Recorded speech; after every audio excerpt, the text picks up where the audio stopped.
नमस्कार, capital TV Bihar देख रहे हैं आप और मैं हूं आपके साथ आत्मजा। चुनाव के दौरान बिहार की राजनीति अपनी नकारात्मक जातीय ख्याति को लेकर राष्ट्रीय स्तर पर प्रचारित होती है। इस बात की चर्चा पूरे देश में होती है कि बिहार में जाति के नाम पर वोट पड़ते हैं, लेकिन आंकड़े कुछ और ही वानगी प्रस्तुत करते हैं। जी हां, बिहार के मतदाताओं ने कई मौकों पर यह जताया है कि वे जातीय बंधन तथा जातीय समीकरण को तोड़कर मुद्दे व प्रभावी व्यक्तित्व के आधार पर भी मतदान करते हैं। यही बड़ी वजह है कि अन्य राज्यों से आने वाले प्रत्याशियों ने भी बिहार के रास्ते चुनावी वैतरणी को पार किया है। और खास बात तो यह है कि अन्य राज्यों में शायद ही इतनी बड़ी संख्या में बाहरी राज्यों से आने वाले प्रत्याशियों ने जीत हासिल की हो। एक और खास बात यह भी है कि इसमें जातीय समीकरण की खुलेआम वकालत करने वाले क्षेत्रीय दलों के सिंबल पर भी अन्य राज्यों के प्रत्याशियों ने चुनावी सफलता हासिल की है। कई मौकों पर बिहार के उम्मीदवारों को भी वैसी सीटों से जनता का आशीर्वाद प्राप्त हुआ जहां उनका जातीय आधार कमजोर था या फिर ना के बराबर था। तो आइए कुछ ऐसे लोगों के बारे में जानते हैं जिन्होंने जातीय बंधन और जातीय समीकरण को तोड़कर बिहार में चुनाव जीता है। जातीय समीकरण को धत्ता बताते हुए चुनावी सफलता अर्जित करने वाले प्रमुख नामों में जॉर्ज फर्नांडिस, मधु लिमये, जेपी कृपालिनी, राम सुंदर दास, कर्पूरी ठाकुर, श्री कृष्ण सिंह जैसे नाम जो हैं प्रमुख हैं। जॉर्ज फर्नांडिस बिहार की क्षेत्रीय राजनीति में पिछले कुछ दशक पूर्व तक काफी ज्यादा सक्रिय थे। मूलतः वह कर्नाटक मैंगलोर के मैंगलोरियन कैथोलिक परिवार के सदस्य थे। मुजफ्फरपुर और नालंदा से लोकसभा चुनाव जीतने वाले जॉर्ज के संप्रदाय का बिहार की राजनीति में हस्तक्षेप बिल्कुल ना के बराबर है। इसके बावजूद भी जॉर्ज बिहार में क्षेत्रीय पार्टी का दर्जा रखने वाले जनता दल यूनाइटेड के शीर्ष नेता तथा राष्ट्रीय अध्यक्ष भी रहे। इस तरह का उदाहरण किसी अन्य राज्य के क्षेत्रीय दलों में देखने को नहीं मिलता है कि क्षेत्रीय पार्टी का अध्यक्ष कोई बाहरी हो। जॉर्ज की तरह ही मूलतः मध्य प्रदेश के बासिंदा शरद यादव भी जनता दल यूनाइटेड के राष्ट्रीय अध्यक्ष और मधेपुरा से सांसद रहे। हालांकि शरद यादव बाहरी जरूर थे, मगर उनकी जाति बिहार में संख्या के आधार पर सबसे बड़ी जाति है और मधेपुरा लोकसभा यादव बहुल क्षेत्र है। शरद 1991 से 2019 के दौरान मधेपुरा से 8 बार चुनाव लड़े और 4 बार उन्होंने जीत भी दर्ज की। इसके अलावा पुणे के रहने वाले और प्रखर समाजवादी नेता मधु लिमये मुंगेर व बांका लोकसभा क्षेत्र से 6 बार चुनावी दंगल में उतरे और 4 बार उन्हें बिहारी जनता ने जीत का आशीर्वाद दिया। पहली बार वह यूनाइटेड सोशलिस्ट पार्टी के सिंबल पर 1964 में मुंगेर से चुनाव जीतकर संसद पहुंचे। लिमये ने 1977 में जनता पार्टी के टिकट पर बांका से चुनाव लड़ा और जीत हासिल की, जबकि 1950 के दशक में गोवा मुक्ति आंदोलन में प्रखर नेतृत्वकर्ता के तौर पर वह सामने आने के बाद भी 1957 में लिमये को मुंबई में बांद्रा क्षेत्र से अपने राज्य की जनता ने आशीर्वाद दिया था।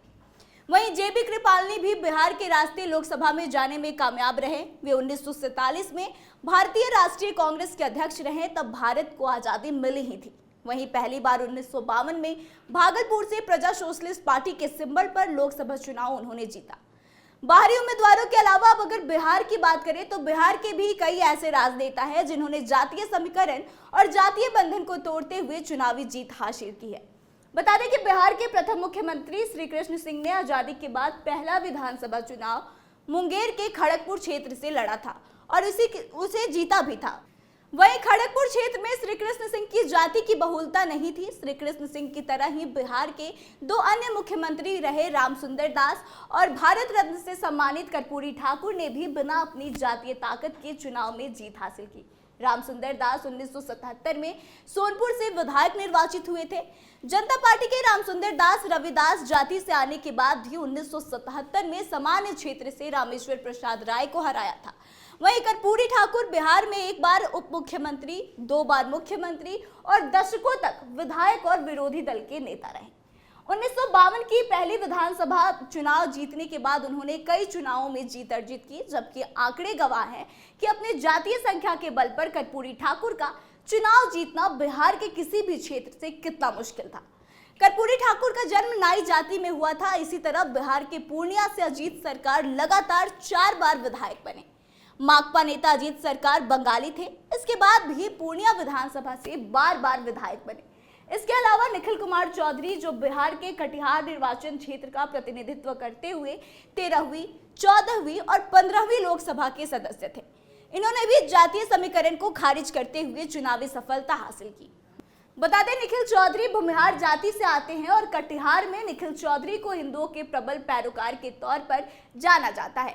यह भाजपा के टिकट पर चुनाव लड़ते थे। अभी निवर्तमान अगर अब सांसदों की बात कर ले तो जहानाबाद लोकसभा क्षेत्र से जदयू के चंदेश्वर चंद्रवंशी सांसद है। चंदेश्वर चंद्रवंशी कहार जाति से आते हैं। जहानाबाद में इनकी जाति की संख्या बल कहीं से भी चुनावी राजनीति का हार या जीत तय नहीं कर सकते। इसके बाद भी चंदेश्वर 2019 के लोकसभा चुनाव में मोदी लहर में चुनावी बैतरणी पार करने में कामयाब रहे। 2024 के लोकसभा चुनाव के लिए भी वह एनडीए गठबंधन से जदयू के सिंबल पर मैदान में है।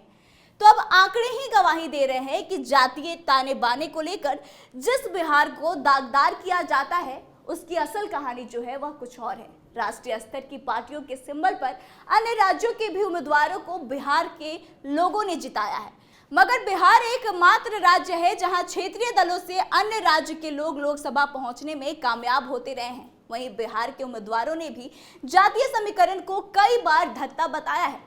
तो आप इस बात से कितने सहमत हैं कि बिहार के मतदाता जो है वह जातीय बंधन तथा जातीय समीकरण को तोड़कर मुद्दे और प्रभावी व्यक्तित्व के आधार पर वोट करते हैं? कमेंट जरूर करें और बताएं कि इसमें कितनी सच्चाई है। फिलहाल इस खबर में बस इतना ही। आगे की तमाम खबरों के लिए बने रहे हमारे साथ। देखते रहे कैपिटल टीवी बिहार। धन्यवाद।